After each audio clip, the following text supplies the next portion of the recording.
अपने YouTube channel नमो भारत गणित में हार्दिक स्वागत और अभिनंदन है। बच्चों, आज की क्लास है दो चर वाले रैखिक समीकरण युग्म से प्रश्नावली 3.3 के सवाल। प्रश्नावली 3.3 में हम एक पहला नंबर सवाल इसके पिछले वाले क्लास में कर चुके हैं। आज हम सवाल नंबर 2 बताएंगे। चलिए आज की क्लास शुरू करते हैं। तो बच्चों, क्वेश्चन नंबर 2 है 2x + 3y = 11 तथा 2x - 4y = -24 को हल कीजिए तथा m के मान की गणना कीजिए जिसके लिए y = mx + 3 है। तो सबसे पहले हम क्या करेंगे, हम प्रतिस्थापन विधि पढ़ रहे हैं। तो प्रतिस्थापन विधि से इन दोनों समीकरण से दोनों चर का मान निकालेंगे और m का मान निकालेंगे इस समीकरण से। चलिए शुरू करते हैं। पहला हमारा समीकरण है 2x + 3y = 11। ये हमारा समीकरण नंबर 1 है। दूसरा समीकरण है 2x - 4y = -24। ये हमारा समीकरण नंबर 2 है। हम क्या करेंगे, प्रतिस्थापन विधि में समीकरण 2 से x चर का मान y के पदों में ज्ञात करते हैं। तो यहाँ लिखेंगे समीकरण 2 से x चर का मान y के पदों में ज्ञात करने पर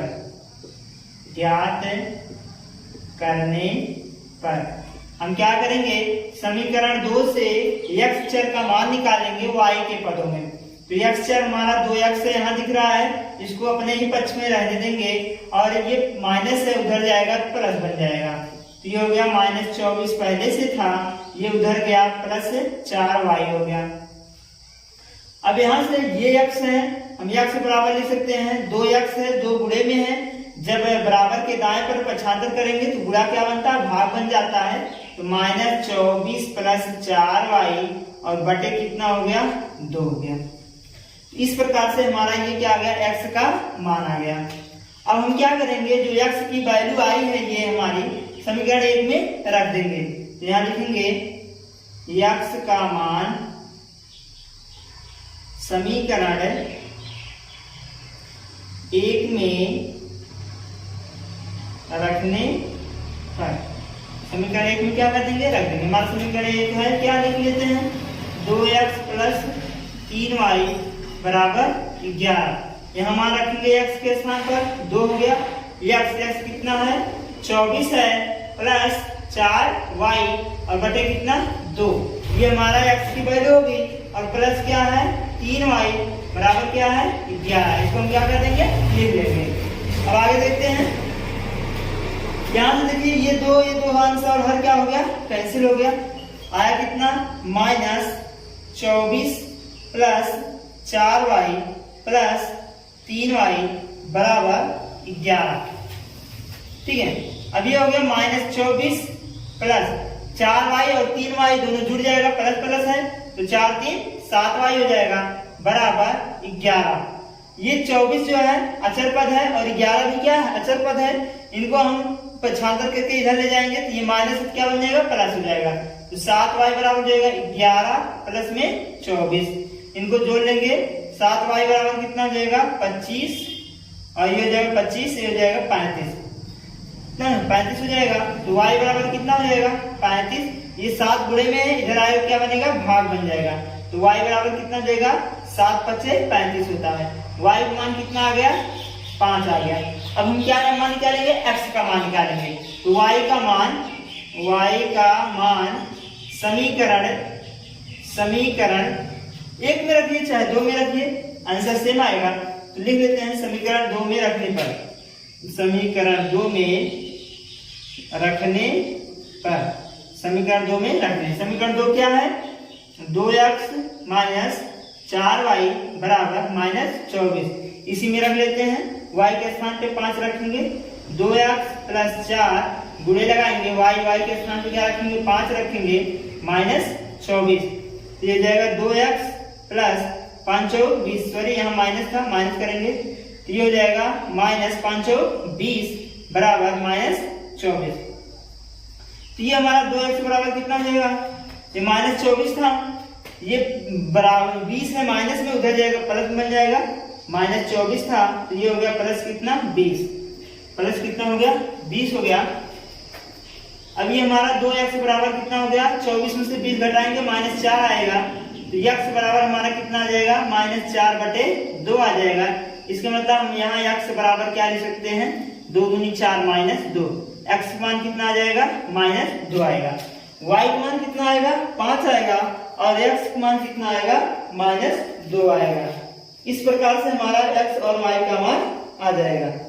अब हम क्या करेंगे, m का मान निकालेंगे, हमको m की वैल्यू ज्ञात करनी है, ये m की वैल्यू भी ज्ञात करनी है, तो इसी समीकरण में x और y का मान रख के m का मान ज्ञात करते हैं। तो दिया गया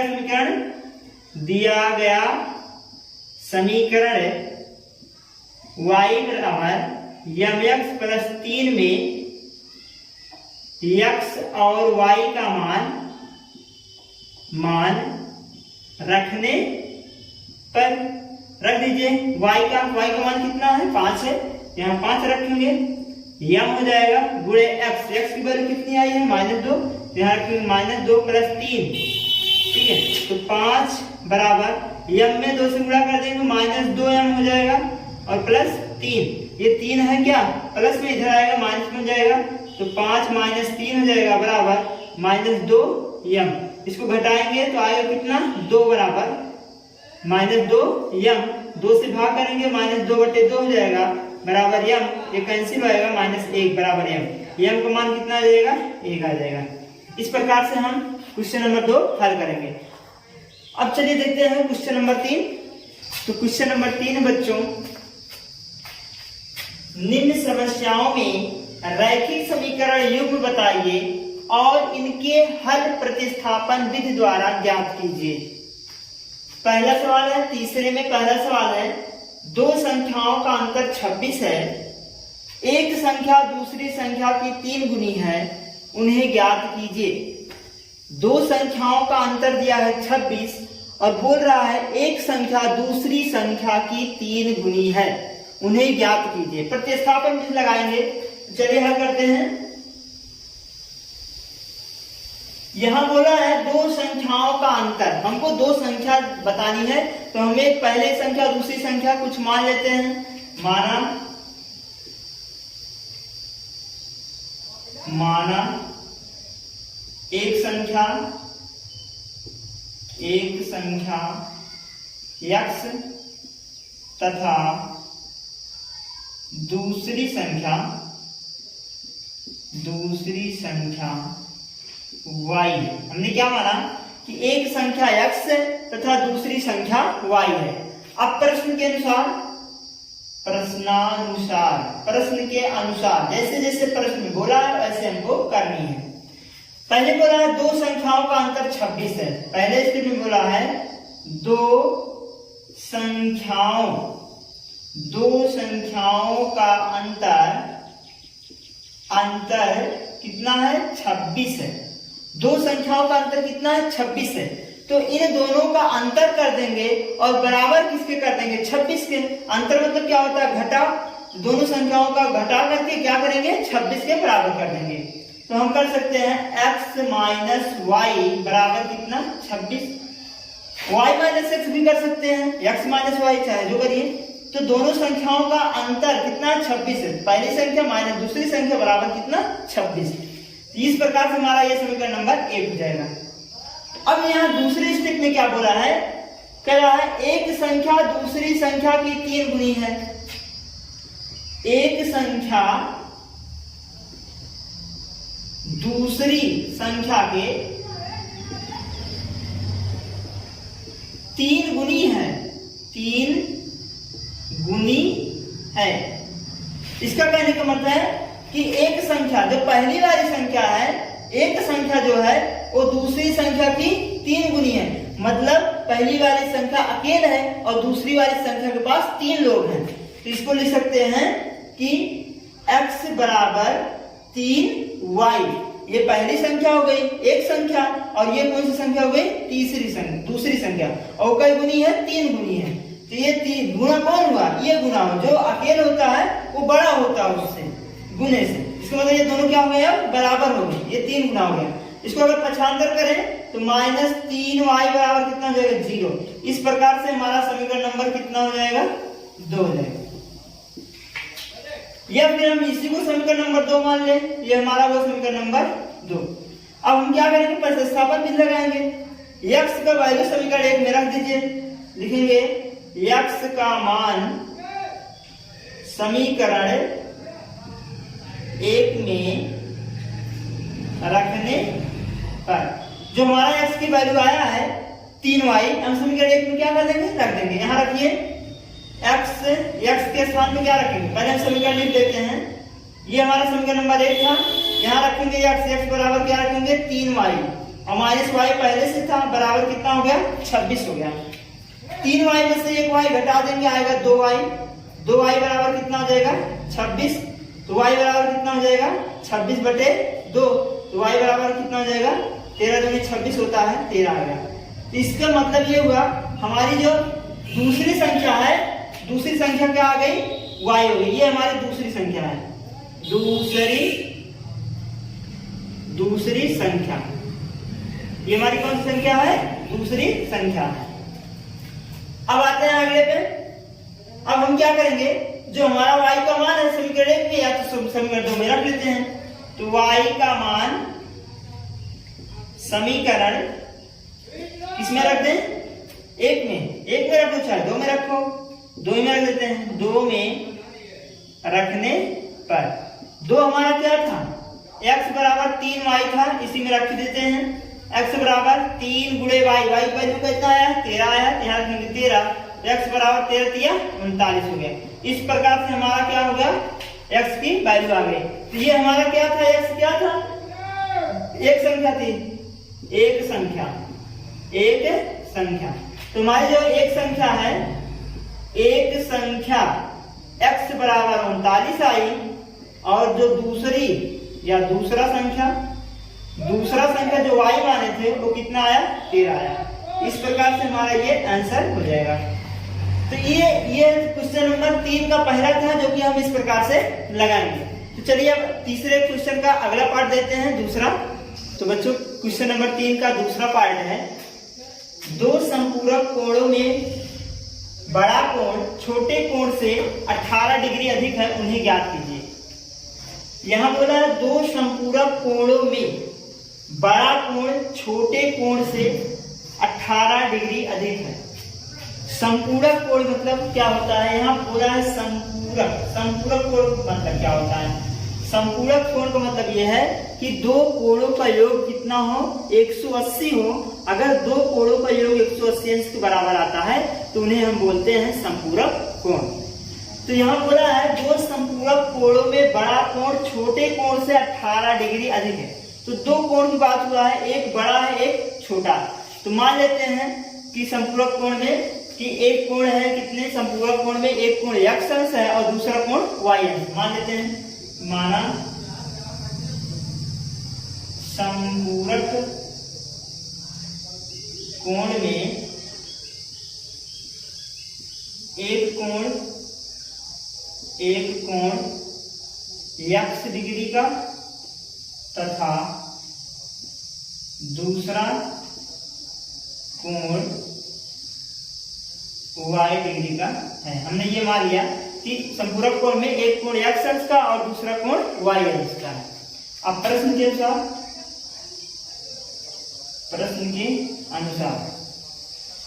प्रश्न में क्या बोला है, कह रहा है दो संपूरक कोण। पहला कंडीशन ये है, दो संपूरक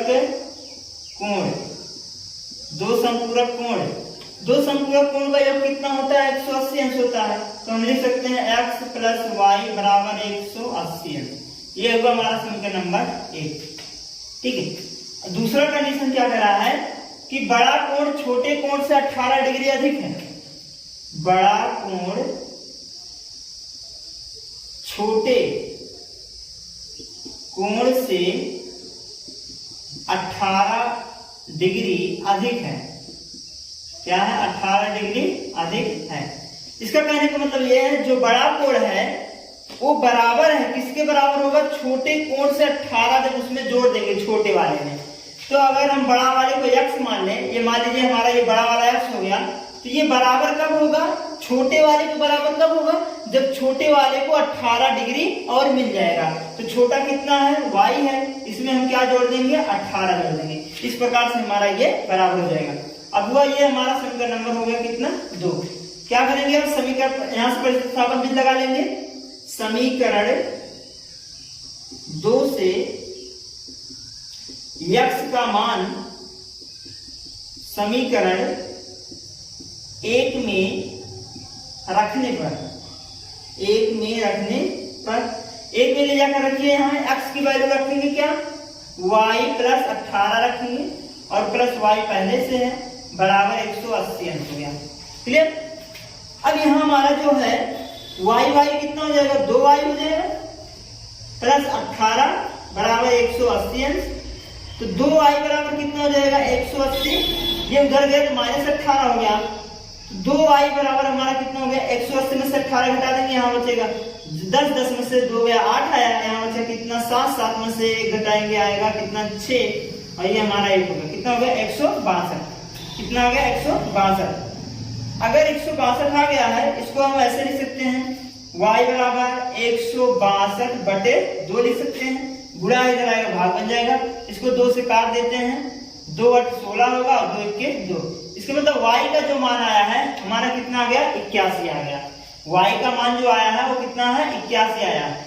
ये हमारा जो दूसरा कोण है, दूसरा कोण हमारा कितना आ गया, 81 आ गया, y बराबर 81 अंश आ गया। इस प्रकार से ये हमारा पहला कोण निकल जाता है। अब हम क्या करेंगे, दूसरा कोण निकालेंगे। y का मान समीकरण 1 में या 2 में जिसमें रख सकते हैं उसी में रख सकते हैं। समीकरण y का मान समीकरण 1 में रखने पर हम क्या कर देंगे, समीकरण 1 में रख देंगे। हमारा समीकरण 1 कहाँ है, यहाँ है। इसको लिख लेते हैं, x प्लस वाई बराबर 180 अंश। तो x प्लस वाई, y की वैल्यू कितना है, 81 यहाँ रखेंगे बराबर 180 अंश। तो x बराबर हो जाएगा 180, ये उधर गया तो माइनस 81 हो गया, इसको घटा देंगे, 10 में से 9 गया 9, यहाँ बचा कितना 17, 17 में से 8 घटाएंगे 9 आ जाएगा। इसका मतलब कितना आ गया, 99 अंश आ गया। कितना आ गया, 99। और x हमारा क्या था, x हमारा पहला कोण था, तो पहला कोण या एक कोण x बराबर कितना आया, 99। ठीक है, तो ये हमारा पहला कोण हो गया, एक कोण हो गया, और दूसरा कोण हो गया 81 हो गया। इस प्रकार से हम ये सवाल हल करेंगे। तो ये था तीसरे का दूसरा पार्ट। अब देखेंगे तीसरे का तीसरा पार्ट। तीसरे का तीसरा पार्ट है बच्चों, एक क्रिकेटर टीम के कोच ने 7 बल्ले तथा 6 गेंद 3800 में खरीदी। बाद में उसने 3 बल्ले तथा 5 गेंद 1750 में खरीदी। प्रत्येक बल्ले तथा प्रत्येक गेंद का मूल्य ज्ञात कीजिए। प्रत्येक मतलब एक बल्ले का मूल्य और एक गेंद का मूल्य हमको बतानी है। तो जो पूछ रहा हूं हम मान लेते हैं कि माना एक बल्ले का, पहले बल्ला है तो मानेंगे एक बल्ले का मूल्य x रुपया, तथा दूसरा क्या है, गेंद है, तो दूसरा है गेंद का मूल्य y रुपया मान लेते हैं। यहां करते हैं, माना एक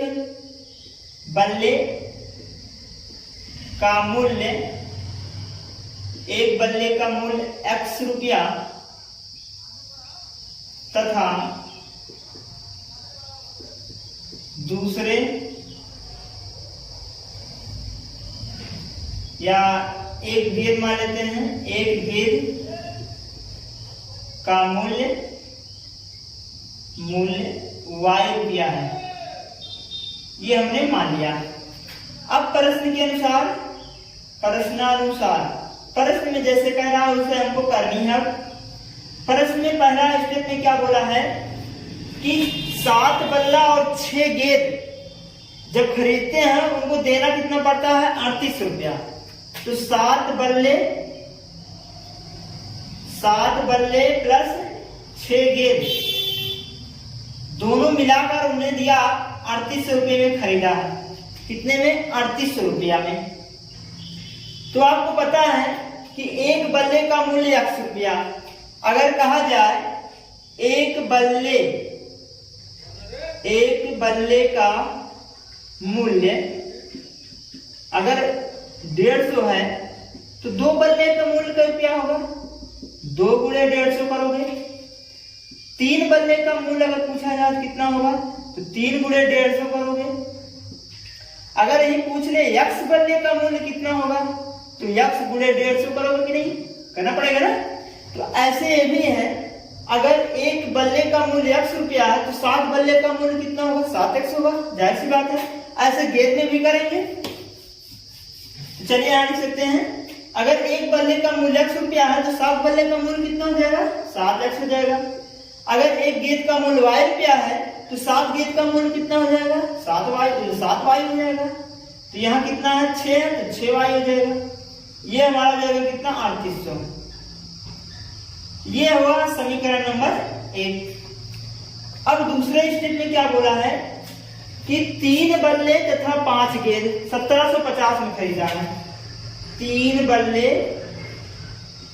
प्लस 5 गेंद कितने में खरीदा है? 1750 रुपए में, सॉरी 1750 रुपए में खरीदा है। ठीक है, तो 3 बल्ला है, एक बल्ले का मूल्य x रुपया, 3 बल्ले का मूल्य 3x, एक गेंद का मूल्य y रुपया तो 5 गेंद को y 5y हो जाएगा बराबर 1750। इस प्रकार से यह हुआ हमारा समीकरण नंबर 2 हो गया। अब यहां से लगाएंगे प्रतिस्थापन विधि। क्या करेंगे? समीकरण 2 से x चर का मान निकाल लेते हैं। समीकरण 2 से x चर का मान y के पदों में ज्ञात करने पर y के पदों में ज्ञात कर लेते हैं हम। तो यहां से अगर हम निकालें तो 3x बराबर हो जाएगा 1750 माइनस 5y हो जाएगा। ये प्लस था, उधर गया, क्या बना? माइनस बन गया। अब हमको y चाहिए, लेकिन हमको x चाहिए, लेकिन है यहाँ 3 का गुणा में है, जाएगा भाग बन जाएगा। तो x बराबर हो जाएगा 1750 माइनस 5y और बटे में कितना हो जाएगा? 3। इस प्रकार से हमारा x की वैल्यू आ गई y के पदों में। अब हम क्या करेंगे? जो हमारी x की वैल्यू आई है वो समीकरण 1 में ले जाकर रख देंगे। 2 में नहीं रखेंगे क्योंकि 2 से हमने निकाली है, तो किस में रखेंगे? 1 में रखेंगे। तो x का मान समीकरण 1 में रखने पर 1 में क्या कर देंगे? रखेंगे। 1 हमारा कहाँ है? यहाँ है, यहाँ पुट करते हैं। तो ये पहले इसको हम ले लेते हैं, 7x प्लस 6y बराबर 3800। ये हमारा समीकरण नंबर 1 था, इसी में रखना है। तो ये होगा 7x की वैल्यू कितना आया है? 1750 आया है, और माइनस में 5y आया है, और बटे में कितना आया है? 3। ये देखिए हमारा यहाँ से x की वैल्यू यहाँ पर रख दिया गया, प्लस 6y बराबर कितना? 3800। ये हो जाएगा क्लियर। अब हम क्या करेंगे? यहां से थोड़ा सा यहां हमको गुणा भाग करना पड़ेगा। चलिए गुणा कर लेते हैं। 7 गुणा इसमें करेंगे तो जाएगा 1750 गुणे 7 माइनस 5y गुणे 7 और बटे कितना हो जाएगा? 3 माइनस प्लस 6y बराबर कितना हो जाएगा? 3800। क्लियर। 7 से गुणा कर दे, इसमें 7 से गुणा करेंगे तो जाएगा 7 शून्य 0, 7 पचे 35 के 5 हासिल 3, 7 सते 49 और 3 कितना हो जाएगा? 52 के कितना हो जाएगा? 2 हासिल आएगा 5 और 7 के 7 7 5 12 कितना हो गया? 12,250। ठीक है, माइनस इसका गुणा करेंगे 7 पचे 35 हो जाएगा। कितना हो जाएगा? 35y और बटे का कितना? 3 प्लस 6y बराबर कितना हो जाएगा? 3800। क्लियर। इसका बटा 1 कर लेते हैं, ऐसे यहां भी गुणा करेंगे, इसका गुणा यहां तो हो जाएगा 12,250 माइनस 35y और प्लस इसका गुणा यहाँ करेंगे तो 3 छक 18 हो जाएगा, 18y और ये बराबर का 3800 और बटे नीचे का गुणा नीचे 3 1 के 3। अब इसका बटा हम 1 कर लेते हैं, इसका गुणा यहाँ कर देंगे, इसका गुणा यहाँ, तो ये हो जाएगा 12250 माइनस। अब यहाँ देखिए 35 क्या है, माइनस है, 18 क्या है, प्लस है, ये भी y है, ये भी y है, तो 35 में से क्या कर देंगे, 18 को हटा देंगे, तो यहाँ 15 में से 8 गया, तो 15 में से 8 घटाएंगे कितना आ जाएगा 7 और यहाँ बचेगा कितना 2 में से 1 गया 1, 17 आएगा और 17y हो गया बराबर, ये इसके पास चला गया तो हो गया 3800 गुणे कितना हो गया 3। इसको भी हम इधर भेज देते हैं तो -17y बराबर, इसका गुणा करा लेते हैं कितना हो जाएगा 3 0 0 3 0 0 और 3 8 24 की 4 8 से 2 हो जाएगा और 3 3 का 9 9 2 11, ये इधर गया कितना हो गया -12250, कितना हो जाएगा 12250। तो -17y बराबर कितना हो जाएगा, घटा देते हैं 12250 में से 11 400 क्या कर देंगे, घटा देंगे 11 400, 0 5 12 12 में से 2 गया 8 4 12, कितना हो गया 850 आया, कितना आया 850। यहाँ कितना आया, माइनस में से घटाएगा तो -850 आ जाएगा। अब क्या करेंगे, y बराबर, ये गुणे में इधर आएगा भाग बनेगा, -850 बटे कितना हो जाएगा -17, 17 से भाग कर देंगे, 17 × 5 = 85, तो आएगा कितना 50 आ गया। y की वैल्यू कितनी आई 50। और y का मान क्या करेंगे, y का मान समीकरण y का मान समीकरण 1 में या 2 में रख देते हैं, चलिए किसी में रख देते हैं, 2 ही में रख देते हैं। y का मान समीकरण 2 में रखने पर 2 में रख दीजिए, 2 हमारा क्या है 3x है प्लस 5y है बराबर 1750 है, इसी में रखेंगे तो जाएगा 3x प्लस 5 गुणे y का मान 50, यहाँ 50 कर देंगे बराबर 1750 हो जाएगा, तो 3x प्लस 50 25 250 हो जाएगा बराबर 1750, तो 3x बराबर कितना हो जाएगा 1750, ये इधर जाएगा -250 बन जाएगा, 3x बराबर कितना हो जाएगा 0 0, ये हो जाएगा 5 1 1500 हो जाएगा, x बराबर कितना हो जाएगा 1500 बटे 3, तो 3 5 15, x बराबर कितना आ जाएगा 500। इस प्रकार से हमारे x की वैल्यू आ गई। अब हमें x क्या माने थे, एक बल्ले का मूल्य, तो एक बल्ले का मूल्य कितना आ गया, x बराबर 500 रुपया और एक गेंद का मूल्य क्या माने थे y रुपया और हमारा कितना आया है 50। तो इस प्रकार से हम इसको हल करेंगे। तो बच्चों ये क्वेश्चन नंबर 3 का तीसरा पार्ट था जो कि हम इस प्रकार से हल करेंगे। आज की क्लास बस यहीं तक, अगले क्लास में क्वेश्चन नंबर 3 का अगला पार्ट बताया जाएगा। तो अगर आपको ये क्लास अच्छा लगा हो तो लाइक और सब्सक्राइब करिएगा और कमेंट बॉक्स में आप कमेंट करके ये जरूर बताइएगा ये क्लास आपको कैसे लगा। जय हिंद, जय भारत।